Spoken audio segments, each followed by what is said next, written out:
میرا دل بڑا ٹھنڈا ہوتا ہے جب کوئی بزرگ یہ کہتا ہے نا کہ جی میں معذرت چاہتا ہوں افطاری پہ نہیں آ سکتا، میں نا اتھے قرآن دی شروع کیتا ہے تو میں اتھے ہی سارا سننا ہے، مزہ آ جاتا ہے بات کا۔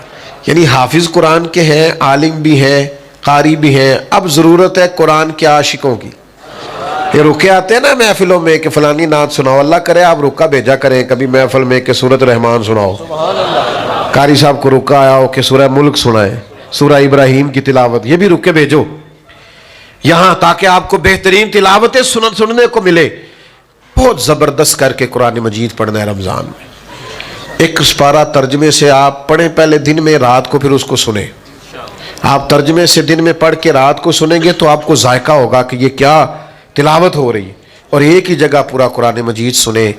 رمضان کا مہینہ کم خاری کا مہینہ ہے، اپنے خرچے کم کرنے ہیں، غریبوں کا دھیان ذرا زیادہ کر، اور افطاریاں سیاسی نہیں کرنی، پارٹیاں پکی کرنے کو افطاریاں نہیں کرنی، ووٹ پکے کرنے کو افطاریاں نہیں کرنی، بلکہ غرباء کے لیے، مساکین کے لیے، اور تھوڑا پردے میں ڈال کے پتہ نہ چلے ان کو کون ہماری خدمت کر رہا ہے، غرباء کا دھیان رکھنا ہے۔ کپڑے شپڑے بھی شعبان میں ہی سلوا لیں، رمضان کا مہینہ بازاروں میں نہیں پھرنا، اللہ اللہ کرنی، کوشش کرنی ہے قرآن مجید سے اور عبادت سے جڑیں۔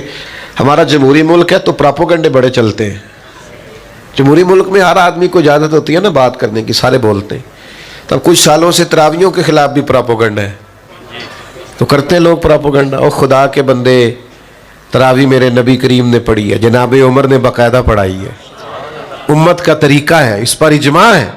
خدا سے ڈرو۔ آپ کو میں تاکید کے ساتھ کہوں گا کہ جس طرح روزے رکھنے کی نیت کرنی ہے نا، تھوڑی تراویح کی بھی نیت کرو۔ جڑے منڈے نہیں نہ بولے مینو کیوں شاک چ پاتا جے، تھوڑی سی تراویح کی بھی۔ اور ایک ہی حافظ، میں نے کہا جو رب ماں کے پیٹ میں سانسیں چلتی رکھتا ہے وہ قبر میں بھی چلتی رکھے گا اگر چاہے گا تو آپ نے تو سبحان اللہ کہا ہے نا، آپ تو عقیدت مند لوگ ہیں، تو وہ ڈاکٹر تھا، وہ نہیں مانا، کہنے لگا وہ تو اماں سانس لیتی ہے تو بچے کو بھی آکسیجن ملتی ہے، نہیں مانا، کہنے لگا وہ اماں سانس لیتی ہے، آکسیجن لیتی ہے تو بچے کو اندر ملتی ہے، اس لیے بچہ سانس لیتا ہے، تو قبر میں کیسے آکسیجن آئے گی؟ تو بعض اوقات اللہ تعالیٰ بندے کے ذہن میں بات ڈالتا ہے، تو میں نے پھر فوراً ان سے کہا، اللہ نے میرے ذہن میں بات ڈالی، میں نے ان سے کہا کہ وہ جو انڈے سے بچہ نکلتا ہے، اللہ کرے آپ کو سمجھ آئے، وہ زندہ نکلتا ہے کہ ایسے ہی ہوتا ہے؟ وہ نہ صرف زندہ ہوتا ہے، سانس لیتا ہے، بلکہ سونا بھی بڑا ہوتا ہے۔ تو میں نے کہا وہ دیکھو نا وہ کہاں سے سارا معاملہ ہوا؟ تو مجھے کہنے لگا جی یہ تو بات آپ کی ٹھیک ہے۔ تو میں نے کہا رب نے چاہا نا تو وہاں زندگی دی۔ اب میں نے کہا سنو میرا دین کیا کہتا ہے، اب سنو دین کیا کہتا ہے۔ یہ جو مومن کی قبر ہے نا، یہ کھڈا نہیں، یہ مومن کی قبر ہے، یہ گڑھا نہیں، بلکہ حضور نے فرمایا مومن کی قبر باغ ہے، مومن کی قبر، اور معمولی باغ نہیں، جنت کے باغوں میں سے باغ ہے۔ اللہ کرے آپ کو سمجھ آئے، باغ اتنا سونا، اتنا پیارا، اتنا حسین باغ ہے قبر کہ جس میں آنکھ کھلے گی تو پہلی زیارت ہی مدینے والے محبوب کی نصیب ہوگی۔ پس مردن فرشتوں نے جو تلاشی لی تو کیا نکلا؟ میں قبر میں گیا تو مرنے کے بعد فرشتے نا میرا کفن ٹٹولنے لگے، بھلا کیا لے کے آیا؟ پس مردن فرشتوں نے جو تلاشی لی تو کیا نکلا؟ فقط ایک دل کے گوشے سے خیال مصطفیٰ نکلا۔ میرے عزیز، مومن کی قبر جنت کا باغ ہے۔ یاد رکھنا، آپ کتاب و سنت کو پڑھیں، جینے میں بھی مزہ آئے گا اور مرنے میں بھی مزہ آئے گا۔ یعنی قبر میں جانا ہے تو وہ کوئی اور ہے جو فنا ہو جائیں گے مر کے، موت کو سمجھے ہے غافل اختتام زندگی، یہ ہے شام زندگی، پھر صبح دوام زندگی۔ عرش فرشتے بانگاں ملیاں، عرش فرشتے بانگاں ملیاں، مکے پہ گئے شور، بلے شاہ اسی نہیں ہو مرنا، یہ تے مر گیا ہی کوئی ہور، نالے وارث شاہ وہ کدوں مر دے جنہ کیتیاں نیک کمائیاں نے، یہ غور پہ آئی کوئی ہور۔ تو آپ کو مرنے کا بھی مزہ آئے گا، شرط یہ ہے کہ زندگی اس منشور کے مطابق گزارو جو کتاب و سنت نے دیا ہے۔ جیو اس طرح سے کہ جو جینے کا سلیقہ اللہ کے قرآن میں بتایا ہے۔ دور جاہلیت پر جب ہم نظر ڈالتے ہیں تو اس دور کے بے شمار مسائل تھے۔ سب سے بڑا مسئلہ عقائد کا تھا۔ لوگ کفر میں، شرک میں مبتلا تھے۔ درجنوں بیسیوں بتوں کی معاذ اللہ عبادت کرتے تھے۔ پھر اس کے بعد بہت بڑا مسئلہ انسانیت کی تذلیل کا تھا۔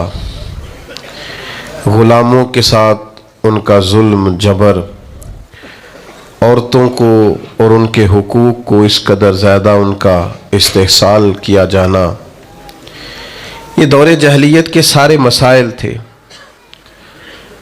گھٹن اتنی زیادہ تھی، پریشانی اتنی زیادہ تھی کہ ہر مسئلہ، ہر عنوان یہ چاہتا تھا کہ فوری طور پر اس کا حل کیا جائے۔ جو غلامی کی چکی میں پستے ہوئے ظلم سہ رہے تھے، وہ بھی چاہتے تھے کہ ظلم و جبر سے انہیں آزاد کرایا جائے۔ چھوٹی بات نہیں ہے بچیوں کو زندہ دفن کر دینا، بہت بڑی تکلیف، بہت بڑی آزمائش۔ سسکتی ہوئی انسانیت، بلکتے، روتے، تڑپتے لوگ۔ لیکن آپ بنظر غائب مطالعہ کریں، اس ماحول کے اندر سینکڑوں سال بیت گئے، آسمان کا زمین سے کوئی رابطہ نہیں ہوا۔ صدیوں کے بعد جو پہلی وحی غار حرا میں آئی، اس کو غور سے دیکھیں تو نہ بظاہر اس میں توحید کی بات ہے، نہ بظاہر اس کے اندر عورتوں کے حقوق کی بات ہے، نہ بظاہر اس کے اندر غلاموں، مسکینوں اور یتیموں کے حقوق کی بات ہے۔ یہ سارے تڑپ رہے ہیں، سسک رہے ہیں۔ لیکن جو پہلی وحی نازل ہوتی ہے وہ کیا ہے؟ وہ یہ ہے کہ اقرا، پڑھو پڑھو۔ معنی کیا ہے کہ یہ جتنے بھی مسائل ہیں نا، وہ مسئلہ عقیدے کا ہو، وہ مسئلہ عمل کا ہو، وہ مسئلہ عورتوں کے حقوق کا ہو، وہ مسئلہ غریبوں مسکینوں سے حسن سلوک کا ہو، ان سب مسائل کا حل یہ ہے کہ پڑھو، تعلیم حاصل کرو۔ تعلیم جب آ جاتی ہے تو پھر بہت ساری بدعقیدگیاں دور ہو جاتی ہیں۔ تعلیم جب آ جاتی ہے تو انسان کو شعور آ جاتا ہے۔ جب اسے علم حاصل ہو جاتا ہے تو پھر اس کی ذہن کی سطح بڑی بلند ہو جاتی، پھر اس کا شعور جو ہوتا ہے وہ بڑا تازہ ہو جاتا ہے۔ کتاب و سنت کی تعلیم انسان کو مزین کر دیتی۔ بعض اوقات اس طرح ہوتا ہے کہ کسی ایک کمرے میں اندھیرا بہت زیادہ ہو تو وہاں بہت سارے موذی جانور جمع ہو جاتے ہیں، یعنی سانپ بھی آ گیا، بچھو بھی آ گیا، چھپکلیاں بھی آ گئیں، کھٹمل بھی آ گئے۔ اب اگر اس اندھیرے میں آپ ان سب جانوروں کو مارنا چاہیں تو جو کہ اندھیرا بہت زیادہ ہے آپ مار نہیں سکتے، ہو سکتا ہے وہ آپ کو تکلیف دیں، ڈس لیں۔ آپ کسی ایک کو مارنے کی کوشش کریں، دوسرا آپ کے ہاتھ پہ ڈنگ مار دے، تو بہت سارے جانور جمع ہیں اور سبھی موذی جانوروں کو تلف کرنا ضروری ہے۔ تب آپ اندھیرے میں اگر ان کو ماریں گے تو ٹامک ٹونیاں ہی ماریں گے، وہ مریں گے نہیں۔ اس کا سب سے بہترین حل یہ ہے کہ آپ اس کمرے میں اجالا کر دیں، آپ لائٹ آن کریں، وہ خود بخود بھاگ جائیں گے سارے۔ ہمارے زمانے میں بڑے مسئلے ہیں، جہالت بہت بڑا مسئلہ ہے، ظلم بہت بڑا مسئلہ ہے، سرمایہ داری اور سرمایہ داروں کا مخصوص ذہن یہ بہت بڑا مسئلہ ہے، سیاست کے پیچ و تاب میں بددیانتیوں کی ہولناک داستانیں بہت بڑا مسئلہ ہے۔ لیکن ان سارے مسائل کا ایک ہی حل ہے کہ قرآن و سنت کے علم کا اجالا کر دیا جائے، روشنی کر دی جائے، اس کے اندر حسن پیدا کر دیا جائے، وہ خوبصورتی پیدا کر دی جائے۔ حضور نے کیا کیا؟ نبی کریم علیہ السلام نے تعلیم ہی تو دی ہے، حضور نے ان لوگوں کو سمجھایا ہی تو ہے۔ نبی پاک علیہ السلام نے انہیں بتایا کہ اللہ کے سوا کوئی عبادت کے لائق نہیں، اور بار بار تنبیہ فرمائی، مختلف زاویوں سے سمجھایا، مختلف انداز سے سمجھایا۔ کچھ صحابہ مختلف علاقوں کے سفر پہ گئے تو واپس آن کر کے انہوں نے عرض کیا کہ یا رسول اللہ صلی اللہ تعالیٰ علیہ وسلم، وہاں ہم نے لوگوں کو، اپنے سرداروں کو سجدے کرتے دیکھا ہے، تو حضور آپ تو پھر ساری کائنات کے بڑے سردار ہیں، تو ہمارا بڑا دل کرتا ہے۔ تو اللہ کے حبیب نے کیا فرمایا؟ فرمایا سجدہ سوائے رب کے کسی کو جائز نہیں ہے۔ حضور نے تاکید کر دی، ان کو علم دے دیا، ان کا شعور بلند ہو گیا، وسعت قلبی حاصل ہو گئی۔ آپ یقین کریں یہ عقیدہ توحید آدمی کو اتنا طاقتور کر دیتا ہے، اتنا طاقتور کر دیتا ہے کہ بڑے بڑے بت ایک جملے سے پاش پاش ہو جاتے ہیں۔ حضرت حبیب بن زید انصاری رضی اللہ تعالیٰ عنہ جب مسلمہ کذاب کے دربار میں گئے تھے تو وہاں کا اصول تھا جو آتا تھا جھکتا تھا، لیکن جب آپ پہنچے ہیں تو جتنے لوگ دربار میں موجود تھے سب سے کم قیمت کا لباس آپ کا تھا، سب سے سادہ انداز آپ کا تھا، سب سے سادہ قسم کے گھوڑے سے آپ اترے تھے، لیکن چونکہ جو جاتا تھا جھکتا تھا۔ حضرت حبیب بن زید انصاری اترے، نیزہ زمین پہ رکھا، اپنے رب کا نام لے کے جب انہوں نے گردن اٹھائی تو کچھ لوگوں نے مطالبہ کیا کہ یہاں تو جھکنے کا مزاج ہے۔ فرمایا ہم صرف رب کے سامنے جھکتے ہیں، یہ محمد عربی کی تعلیم کا نتیجہ ہے۔ میرے پاس ایک ہی سجدہ تھا، نہ یہاں کیا نہ وہاں کیا، ہم محض اللہ کے سامنے جھکتے ہیں، ہمارا یہ مزاج ہے۔ عقیدہ توحید نے ہمیں طاقتور کر دیا۔ مجھے بتائیے یہ کتنی بڑی طاقت انسان کو ملتی ہے کہ رازق کون ہے؟ کبھی کسی کی جیب دیکھ کے بندے کا دل نہیں للچاتا، کبھی کسی کا بنگلہ دیکھ کر وہ پریشان نہیں ہوتا، کبھی کسی کی بڑی گاڑی اس کے دل کے اندر کسی قسم کا مد و جزر پیدا نہیں کرتی، وہ کہتی ہے میرا رازق۔ یہ تعلیم طاقتور کر دیتی ہے بندے کو، یہ شعور کے رازق اللہ ہے، یہ مضبوط کر دیتی ہے۔ لوگ بلند ہو جاتے ہیں، سوچیں بڑی ہو جاتی، وہ دولت حاصل کرنے کا کوئی ناجائز راستہ اختیار نہیں کرتے، وہ حصول مال کے لیے کوئی غلط راہ اختیار نہیں کرتے، وہ کہتے ہیں مجھے دینے والا میرا۔ ہارون رشید آ رہا تھا حج کر کے، تو حضرت بہلول دانا رحمت اللہ علیہ ایک چھوٹے سے پہاڑ پر ٹیلے پر بیٹھے تھے، تو ہارون رشید آ رہا تھا، اونٹنی پہ بیٹھا تھا، تو دائیں بائیں لوگ تھے نعرے لگا رہے تھے۔ تو ظاہر ہے کہ یہ جو نعرے شعرے ہوتے ہیں یہ تسکین نفس کا باعث بھی بنتے ہیں، کئی دفعہ اللہ محفوظ فرمائے۔ یہ پروٹوکول کسی وقت بندہ محسوس کرتا ہے کہ دیکھا میری کتنی شان ہے، یہ بڑا نقصان کرتے ہیں، روحانی طور پر بڑے مضر ہوتے ہیں ان کے اثرات۔ تو بادشاہ جو تھا نا وہ ہلکا ہلکا مسکرا رہا تھا، دائیں بائیں نعرے لگ رہے تھے نا حج کر کے آیا ہے۔ تو اچانک بادشاہ کی نظر پڑی تو حضرت بہلول دانا پہاڑ کے ٹیلے پہ بیٹھے مسکرا رہے ہیں، اور بعض مسکراہٹیں بڑی معنی خیز ہوتی ہیں، یعنی وہ نیرا لوگ مسکراتے نہیں، اس میں بڑے بڑے مفاہیم پوشیدہ ہوتے ہیں، اس سے بڑا کچھ چھلکتا ہے۔ تو ہارون رشید کی نظر پڑی تو حیران ہو گیا، سارا کچھ چھوڑ چھاڑ کے تو حضرت بہلول دانا کی خدمت میں گیا، جا کے عرض کرنے لگا حضور آپ کا ہنسنا بڑا انوکھا ہے، آپ ہنس کیوں رہے ہیں؟ آپ کی توجہ ہے میری بات پر؟ آپ کیوں ہنس رہے ہیں؟ تو حضرت بہلول دانا ہنسے اور کہنے لگے ہنس رہا ہوں تیرے خوش ہونے پر کہ یہ جو تیرے لوگ نعرے لگا رہے ہیں نا یہ تجھ سے پہلے کسی اور کے بھی لگاتے تھے، اور تیرے بعد انہوں نے کسی اور کے بھی لگانے ہیں، تو کہاں خوش ہو رہا ہے؟ یہ کچھ لوگ ایسے ہوتے ہیں جن کی کوئی پارٹی نہیں ہوتی، وہی پارٹی ہوتی ہے ان کی جس کی حکومت ہوتی ہے، تو یہ اس پارٹی کے ممبر ہیں، تو میرے بھائی بڑا مسکرا رہا ہے، خوش ہو رہا ہے، یہ کل کسی اور کے نعرے لگاتے تھے اور تیرے بعد کسی اور کے نعرے لگائیں گے، یہ تو کس بات پہ راضی ہے؟ کس تسکین نفس پہ تو مطمئن ہے؟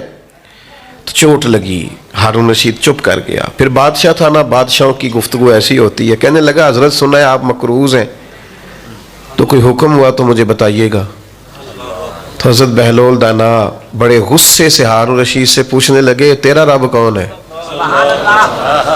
اللہ کرے آپ کو سمجھ آئے میں کیا کہہ رہا ہوں۔ تیرا رب کون ہے؟ کہا اللہ۔ تو فرمایا میرا کون ہے؟ اللہ اکبر۔ اس نے کہا حضور آپ کا بھی اللہ۔ تو فرمانے لگے ہارون رشید یہ تو نہیں نہ ہو سکتا کہ رب ہارون رشید کو دیتا جائے اور بہلول دانا کو بھول ہی جائے۔ یہ عقیدہ میرا بڑا مضبوط ہے، میرا رب جب چاہے گا نا وَيَرْزُقْهُ مِنْ حَيْثُ لَا يَحْتَسِبُ، وہ وہاں سے دے دے گا جہاں سے کبھی گمان بھی نہیں گیا ہوگا. لہذا تو جا، مجھے تیری ضرورت نہیں ہے. بھائی عقیدہ توحید کا علم اور یقین یہ طاقتور کر دیتا. آج کل لوگ بڑا ڈرتے ہیں پر لوگوں سے، لوگ بڑا گھبراتے ہیں پر لوگوں سے، لوگ بڑا شرماتے ہیں پر ایک لفظ ہے جس نے جینا لوگوں کا مشکل کر دیا. وہ لفظ ہے، وہ جملہ ہے، لوگ کیا کہیں گے. اس نے جینا مشکل کر دیا. لوگ کیا کہیں گے. او بھائی آپ جو مرضی کر لیں، لوگ پھر بھی کچھ نہ کچھ کہیں گے. کہنے کے لیے ہوتا ہے نا کچھ نہ کچھ، لوگ پھر بھی کچھ نہ کچھ کہیں گے. لوگ تو کہتے ہیں مخلوق تو فنکار ہے اس درجہ کے پل بھر میں، سنگے در کعبہ سے بھی اسنام تراشے. تم کون ہو، کیا چیز ہے داغ کبابی. لوگوں نے تو جناب مریم پہ بھی الزام تراشے. یہ لوگ کوئی باز آتے ہیں؟ یہ تو جس کے بارے میں چاہتے ہیں بات کرتے ہیں. ان کا مزاج ہوتا ہے. لوگ ڈرتے ہیں پر لوگوں سے، سہمے رہتے ہیں، پریشان رہتے ہیں. آپ جس کو حق جان لیں، جس کا علم آ جائے، کتاب و سنت کی روشنی میں جب شعور مل جائے، پھر لوگوں سے ڈرنا چھوڑ دو، فقط اپنے رب سے ڈرو. اور سنو یہ حدیث یاد رکھنا، نبی کریم علیہ السلام نے فرمایا جو رب سے ڈرے گا وہ کسی سے نہیں ڈرے گا، سبحان اللہ. اور جو رب سے نہیں ڈرے گا پھر وہ سب سے ڈرے گا. اللہ سے ڈریں. یہ دیکھو یہ نبی پاک علیہ السلام ہمیں تعلیم دیتے ہیں اور ہمیں فکری توانائی دیتے ہیں. حضور ہمیں روحانی طور پر مضبوط فرماتے ہیں.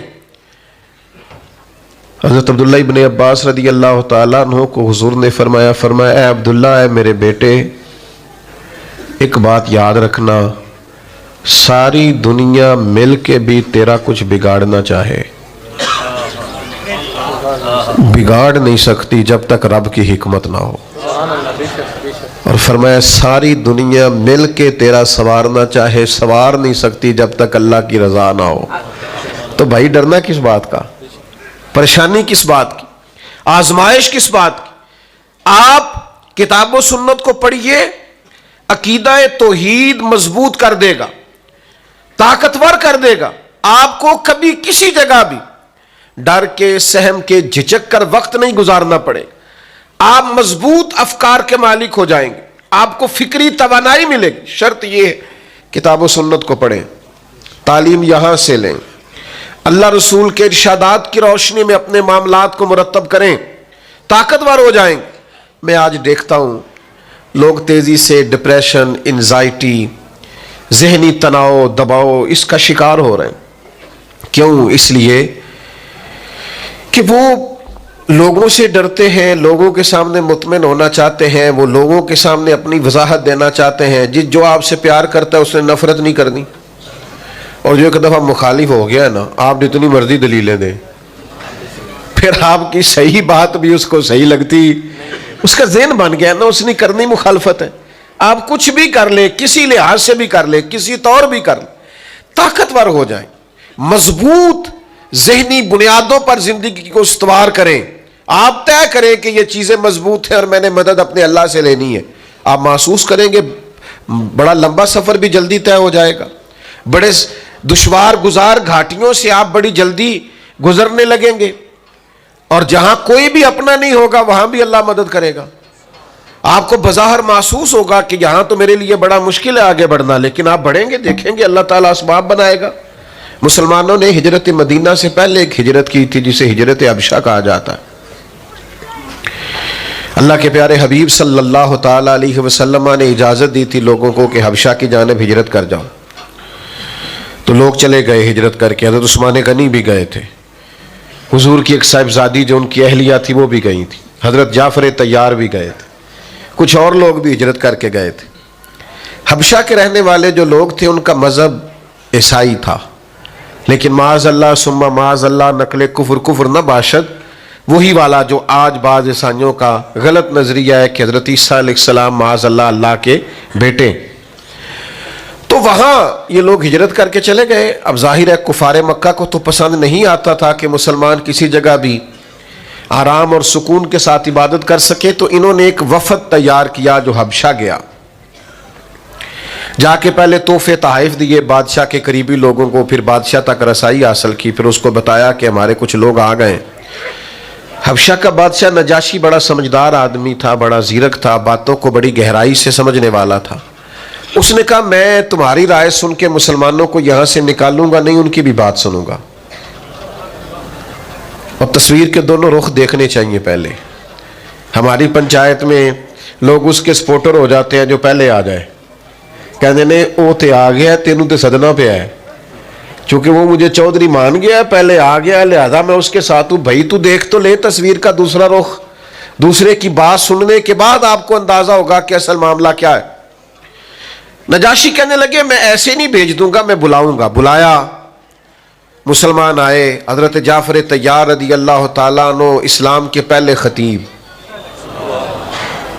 جو باتیں نجاشی نے پوچھیں حضرت جعفر طیار نے بڑی جرت کے ساتھ جواب دیا، بلکہ وہی کچھ کہا جو آج کل میلاد پہ ہمارا خطیب نہیں کہتا، ہمارے مبلغین نہیں کہتے کہ بادشاہ ہم تو گلے کاٹتے تھے، ہم تو ایک دوسرے سے لڑتے تھے، بیٹیوں کے اوپر ظلم کرتے تھے، یہ تو مدینے والے محبوب آئے کہ انہوں نے آ کے ہمیں بتایا ہے کہ اصل انسانیت کیا ہے، طرز زندگی کیا ہے۔ یہ ساری باتیں بیان کی۔ نجاشی بڑا خوش ہوا، مسلمانوں کو بھیج دیا۔ کافروں نے ایک اور چال چلی، ذرا زیادہ غور کرنا کیا کہنے لگا ہوں۔ ملک ان کا ہے، عقیدہ ان کا ہے۔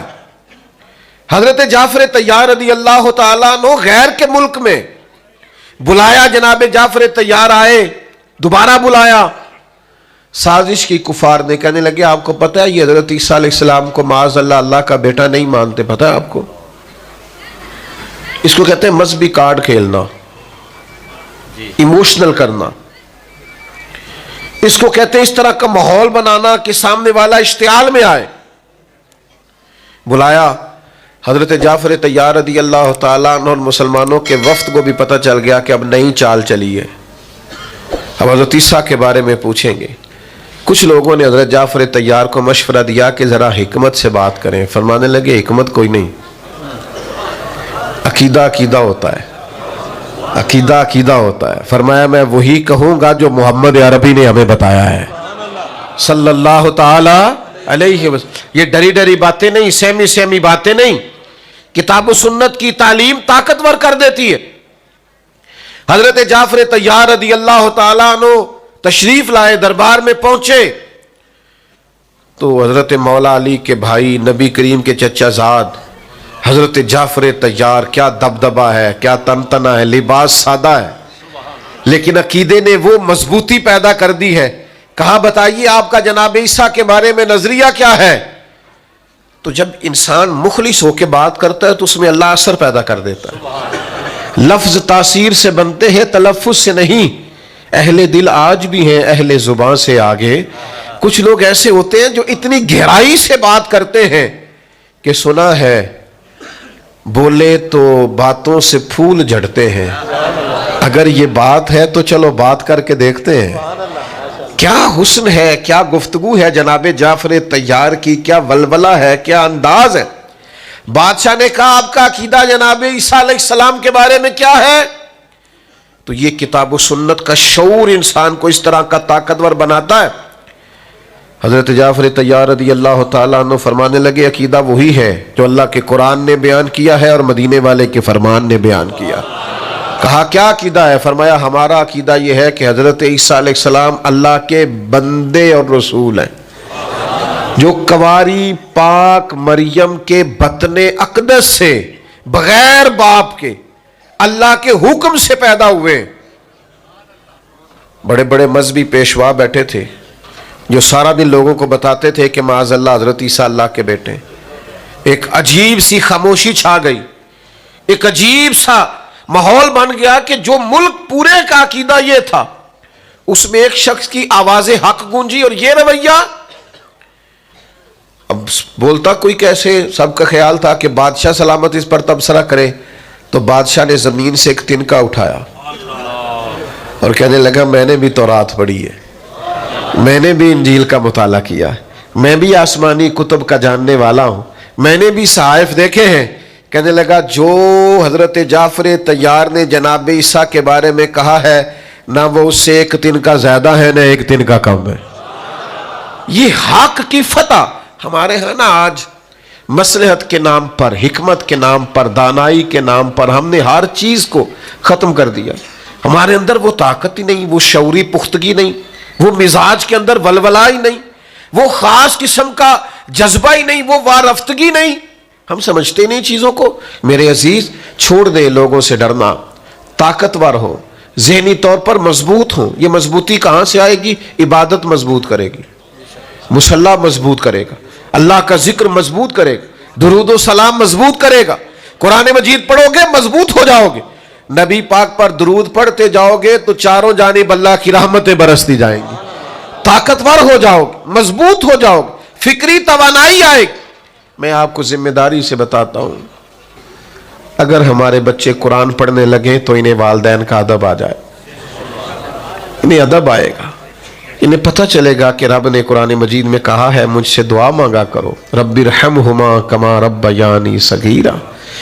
انہیں سمجھ آئے گی کہ اللہ نے قرآن مجید میں فرمایا ہے وبالوالدین احسانا. انہیں سمجھ آئے گی کہ ایک شخص جہاد پہ جا رہا تھا، جہاد پہ، اور اس نے آن کر کے عرض کی یا رسول اللہ صلی اللہ علیہ وسلم میں جہاد پہ جانا چاہتا ہوں. فرمایا تیرے ماں باپ بوڑھے نہیں گھر میں؟ حضور وہ بوڑھے ہیں. فرمایا جا کے ان کی خدمت کر، تجھے گھر بیٹھے ہی اللہ جہاد کا ثواب دے، جنت تو ان کے قدموں میں. یہ شعور نصیب ہوگا کتاب و سنت پڑھنے سے. میں آپ کی خدمت میں عرض کروں گا، میاں بیوی کے جو حقوق کتاب و سنت نے بیان کیے، ہن لباس لکم وانتم لباس لہن، مرد عورت کا لباس ہے اور عورت مرد کا لباس. بڑی کتاب، اب تو سیشن ہونے لگے ہیں، پہلے تو کتابیں لکھی جاتی تھی نا.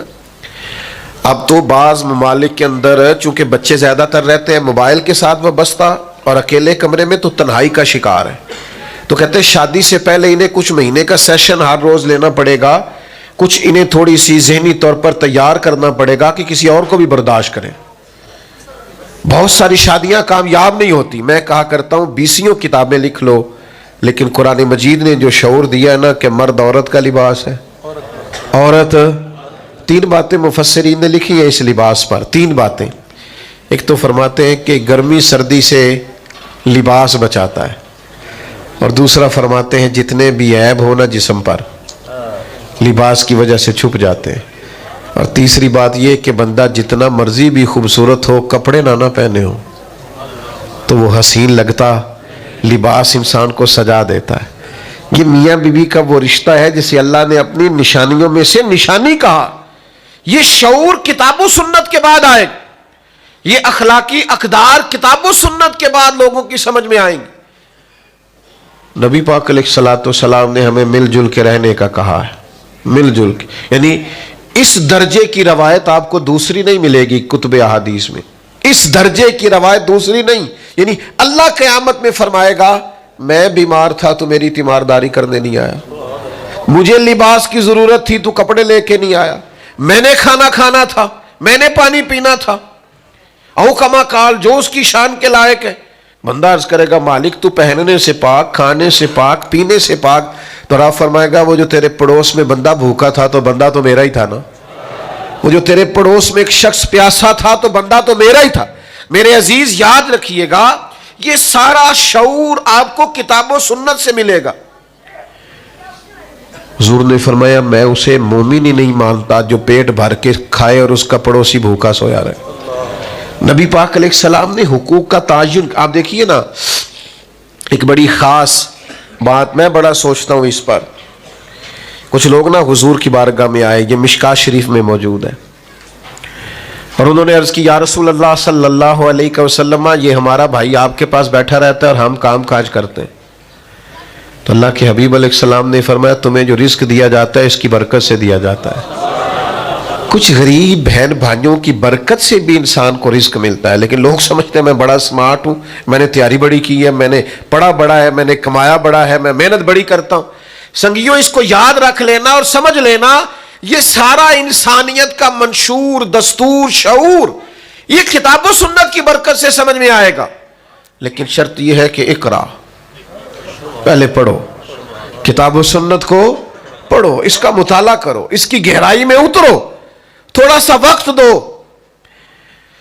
آپ کتاب و سنت پڑھیں گے آپ کو شعور آئے گا. ایک جملہ کہنے لگا ہوں، اس کو یاد رکھنا، جو بندہ قرآن و حدیث پڑھتا ہے اسے جینے کا بھی مزہ آ جاتا ہے اور مرنے کا بھی مزہ آ جاتا ہے. مرنے کا بھی، بولیے، مرنے کا. یہ جب کرونا آیا نا تو مجھے ایک جگہ جانے کا اتفاق ہوا، وہاں زیادہ میڈیکل کے لوگ تھے. بس میں نے زیادہ باتیں نہیں کرنی، سمیٹنے لگا ہوں، توجہ کرنا. تو یہ کرونا کے دنوں میں نا بہت زیادہ خوف پھیلا دیا گیا تھا، لوگ بڑا ڈرتے تھے. یہ کرتا ہے میڈیا کام ہمارا. بڑا خوف تھا، بڑے حالات خراب تھے، لوگ بڑا ڈرتے تھے. تو مجھے کہا گیا کہ یہ سارے میڈیکل کے لوگ ہیں تو آپ تھوڑی سی ان کو نا ذہنی طور پر مضبوطی دیں، یہ بڑے خوف کا شکار ہیں.